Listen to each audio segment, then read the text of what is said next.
구역관 키위새 기자입니다. 오늘은 뉴질랜드의 플라스틱 규제에 대해서 알아보겠습니다.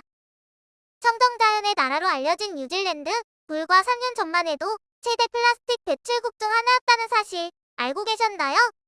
2021년 당시 데이비드 파커 뉴질랜드 환경부 장관은 뉴질랜드가 1인당 하루 평균 159g의 플라스틱 폐기물을 배출하며 세계에서 가장 높은 수준의 플라스틱 배출국 중 하나라고 지적했습니다.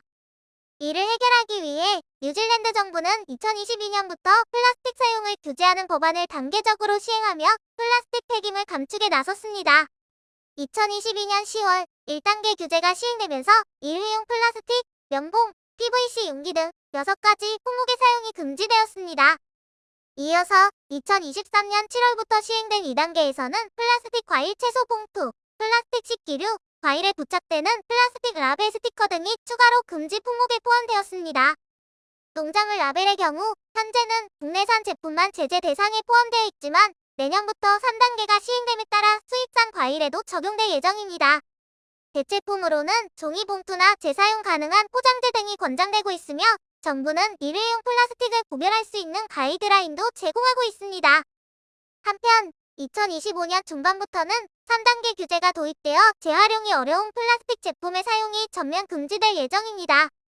모든 사업체는 해당 규정을 준수할 법적 의무가 있으며 위반할 경우 최대 10만 뉴질랜드 달러, 하나로 약 8천만 원에 달하는 벌금이 부과될 수 있습니다.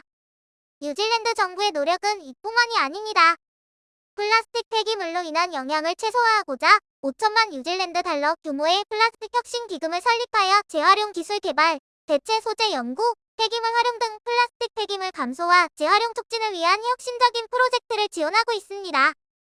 이러한 뉴질랜드의 노력으로 세계 인구 및 통계 정보를 제공하는 월드 파퓰레이션 리뷰에 따르면 뉴질랜드는 2024년 15만 4,100톤의 플라스틱 쓰레기 배출량으로 32위를 기록하며 플라스틱 쓰레기 오염도 매우 낮음을 기록하였습니다. 그렇다면 관련 시장은 어떨까요? 스타티스터에 따르면 플라스틱 규제법 이후 뉴질랜드의 플라스틱 수입액은 규제법 시행 직후인 2023년 초반 저점을 기록하였으며 2024년 3월에 급등한 후 다시 하락해 2.1에서 2.2억 달러 수준에서 등락을 반복했습니다. 2.6에서 2.7억 뉴질랜드 달러를 상회했던 2022년 기록에 비하면 현저히 낮은 수준입니다. 한편 친환경 포장재 시장은 점차 성장하고 있습니다. 예를 들어 뉴질랜드 최대 키위 생산업체 제스프리가 올해 라벨 제조사 싱클레어와 손잡고 가정에서 완전히 퇴비화가 가능한 친환경 라벨을 선보였습니다. 이 라벨은 과일 껍질과 함께 음식물 쓰레기통에 쉽게 버릴 수 있어 플라스틱 배출량을 줄이는 동시에 소비자 편의성도 높였습니다. 전 세계 기관에서 퇴비화 인증을 받은 이 라벨은 내년부터 본격적으로 사용될 예정입니다. 뿐만 아니라 최근 뉴질랜드 바이오 플라스틱 기업인 콤포스티파이가 최대 24개월 이내에 완전히 퇴비화되는 생분해성 플라스틱을 개발하며 주목받고 있습니다.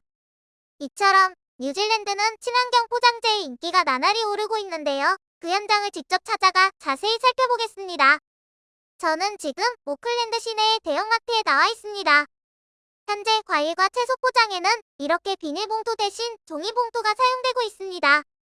또한 매장 한쪽에서는 재사용 가능한 야채망이 판매되고 있어 소비자들에게 더욱 친환경적인 선택지를 제공하고 있습니다. 라벨이 붙은 과일 또한 해외에서 수입된 상품임을 알 수 있습니다. 쓰레기 봉투도 이렇게 대부분이 생분해성 플라스틱으로 제작되어 있으며 오클랜드 시의회에서도 친환경 봉투를 제작하여 시민들의 친환경적인 소비에 힘쓰고 있습니다. 일회용 식기류도 모두 친환경 제품들로 탈바꿈하였습니다. 해당 코너에서 일회용 플라스틱은 전혀 찾아볼 수 없습니다. 계산대에서도 비닐봉투는 더 이상 제공되지 않습니다. 대신 재사용 가능한 장바구니와 종이봉투만이 유료로 판매되고 있습니다. 종이봉투의 경우 선물 포장지로 재사용하라는 안내 문구도 붙어 있습니다. 이러한 변화에 대해 종이봉투를 사용하며 환경보호에 동참하는 느낌이 좋다는 긍정적인 의견이 있는가 하면 종이봉투의 내구성이 부족해 사용에 불편함을 느끼거나 장바구니를 소지하고 다녀야 하는 불편함을 호소하는 등 현지의 반응은 다양한 편입니다. 이번에는 카페로 넘어가 보겠습니다. 저는 지금 오클랜드 근처 코로만델 지역의 한 카페에서 밀크쉐이크를 마시고 있습니다.